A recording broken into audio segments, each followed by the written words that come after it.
Sahabat Novis, balik lagi di Behind the Skin.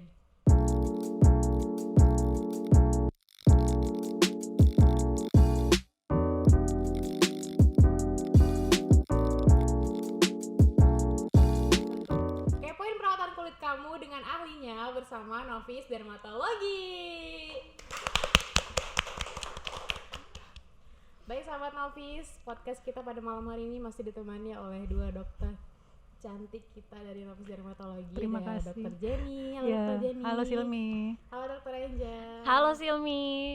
Kita mau bahas seputar filler treatment yang ada di Novis Dermatologi dok tentunya. Oke dok, langsung aja ya dok ya. Yang mau saya tanyain itu apa sih dok perbedaan filler dengan botox? Oke, untuk filler dan botox sama-sama bisa mengatasi kerutan ya. Kalau misalnya filler dia bisa mengatasi kerutan dengan cara mengisi kekosongan yang ada di wajah. Kalau misalnya botox dengan cara merilekskan otot-otot yang di wajah, jadinya nanti permukaan kulitnya Yang tadinya keriput jadi kencang. Oke, kemudian filler itu bisa disuntikan di mana aja sih dok?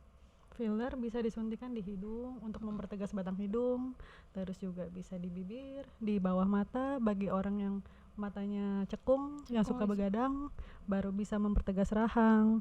Bisa di mana Di aja? dagu juga Di bisa. dagu juga bisa sih. Paling favorit sih ya di dagu. Bibir juga bisa ya dok ya. Iya. Dagu, bibir, hidung itu paling favorit kalau di sini. Oke, ada berapa sih dok jenis-jenis filler? Kalau jenis-jenis filler itu banyak ya dok ya. Kalau yang kita gunakan di sini sih yang pasti hyaluronic acid, karena kan dia juga aman ya. Jadi dia itu salah satu termasuk derma filler yang bisa bertahan kurang lebih 8 sampai 12 bulan ya dok ya. Terus juga ada yang pakai PLLA atau polylactic acid, ada yang sampai silikon, itu bisa bertahan lebih dari 5 tahun kurang lebih. Kalau di Novis kita biasanya sebutnya hard sama soft Hard filler sama ya. soft filler ya.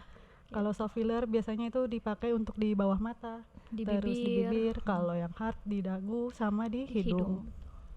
Berarti filler treatment ini ketahanannya itu tergantung dari jenis-jenis fillernya yang pilih ya dok ya? Iya. Oke, kemudian dok, apakah cukup hanya dengan satu kali tindakan aja dok? Sebenarnya kalau untuk satu kali udah terlihat ya dok? Iya, untuk sekali tindakan itu udah terlihat dan kita sesuaikan dengan keinginan pasien juga kan. Mau seberapa dia, misalnya kalau bibir dari seberapa dia jedingnya gitu.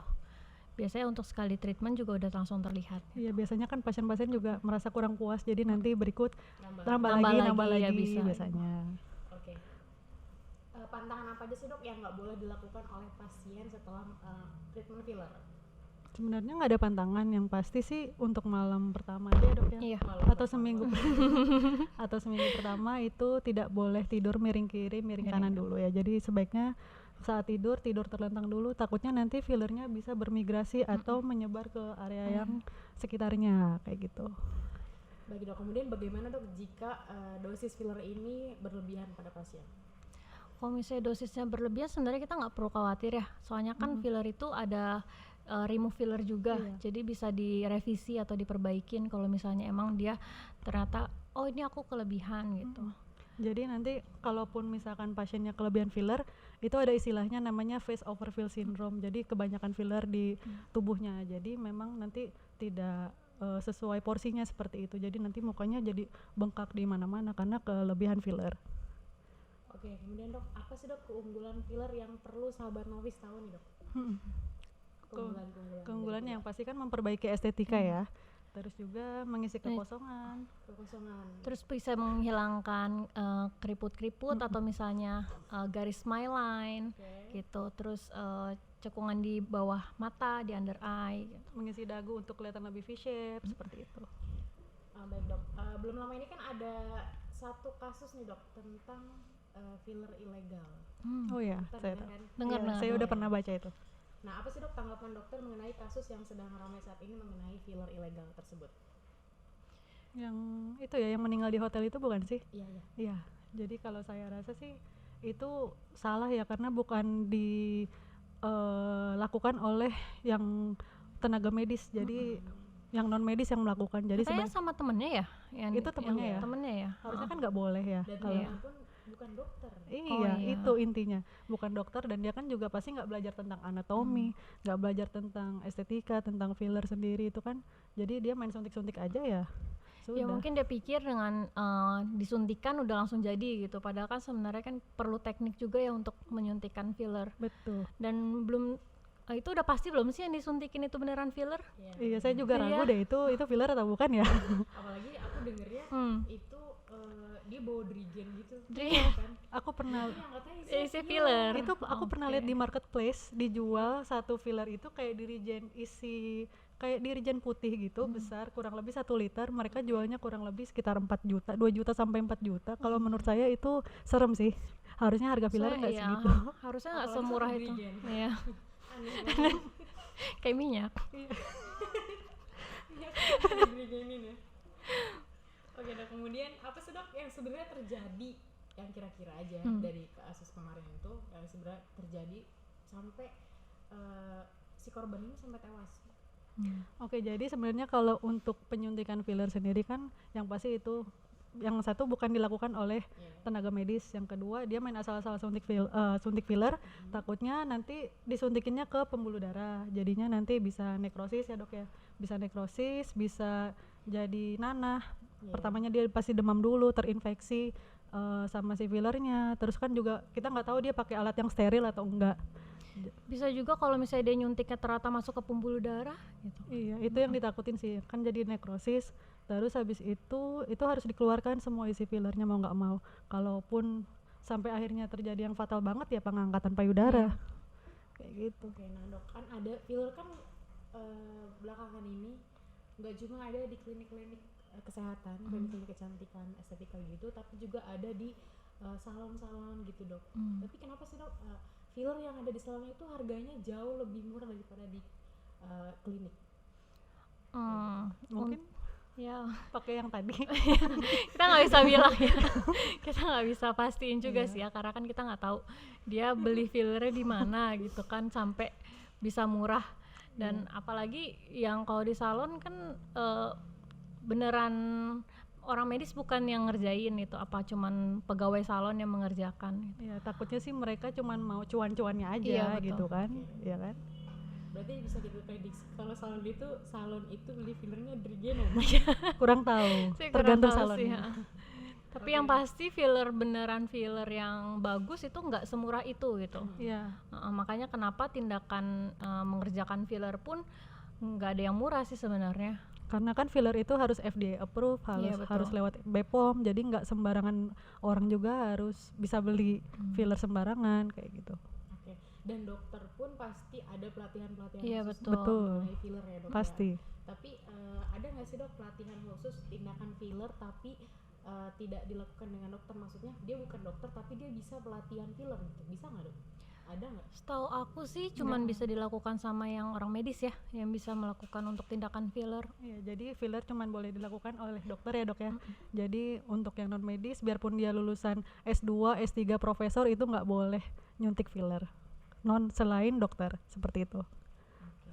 Kalau masa fillernya ini habis, ada nggak dok sisa filler di dalam kulit kita? Kalau masa fillernya udah habis. Oke. Kalau filler yang kita gunakan itu kan sebenarnya juga bagian yang diproduksi oleh tubuh kita ya. Iya. Nah, itu bisa terserap oleh tubuh kita sendiri sih. Jadi Jadi pasti habis. iya, kalau yang digunakan di klinik kita pasti dia akan menyerap sempurna. Jadi akan terserap seutuhnya kayak gitu. Nggak ada sisa Jadi yang nggak ada di sisa. tubuh. Oke dok, ini ada satu pertanyaan yang sering banget ditanyain sama pasien-pasien, yaitu perbedaan filler dengan silikon dok. Oke, untuk perbedaan filler sama silikon, mungkin kalau filler kan yang tadi kita udah bilang ya, kalau filler bisa menyerap sempurna menyerap sempurna dan nggak ada sisa.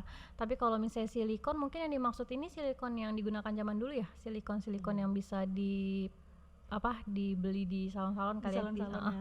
Itu kan silikon cair. Nah, kalau misalnya itu silikonnya itu nggak bisa diserap oleh tubuh, jadi harus dikeluarkan lagi kalau misalnya emang udah nggak mau pakai silikon tersebut gitu. Beda dengan filler yang bisa terserap oleh tubuh gitu.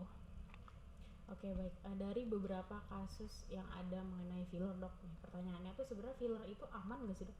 Filler seharusnya aman selagi yang dilakukan itu ya oleh tenaga medis dan menggunakan bahan filler yang sudah FDA approve. betul. Selain itu ya nggak aman. Baik dok, bagaimana sih dok cara mengedukasi pasien yang ingin filler bibir tapi dia takut hasilnya akan seperti waria-waria kebanyakan yang bibirnya tuh jadi membesar tuh parah, berlebihan gitu, bengkak atau gimana ya? Jeding ya.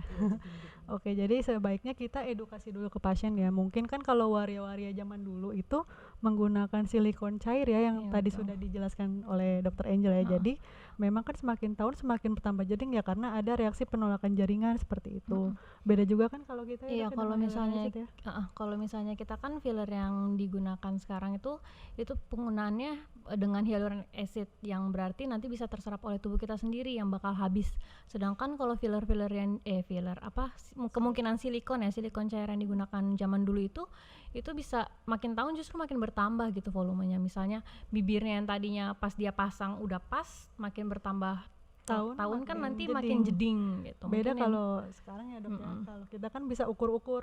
Ya, kalau misalnya digunakan oleh kita gunakan misalnya dengan dokter, itu kan pasti kita udah tahu seapa bagusnya Iya. dengan wajah pasien. Pasiennya kan bisa ngaca lagi ini udah cukup atau belum. Biasanya kan pengen nambah lagi. Jadi kita bisa sesuaikan juga sama pasiennya kayak Iya, gitu. Oke, berarti intinya untuk mendapatkan filler yang aman memang harus dilakukan dengan dokter ya dok? Iya, ya? betul. Dengan tenaga medis. Betul. Tentunya hanya di Novis Dermatologi. Baiklah sahabat Novi, sampai di sini dulu podcast kita pada malam hari ini. Jangan kemana-mana, tetap setia dengan konten-konten kita di Novis Dermatologi. Tetap di Behind the Skin, kepoin perawatan kulit kamu dengan ahlinya bersama Novis Dermatologi. Apa?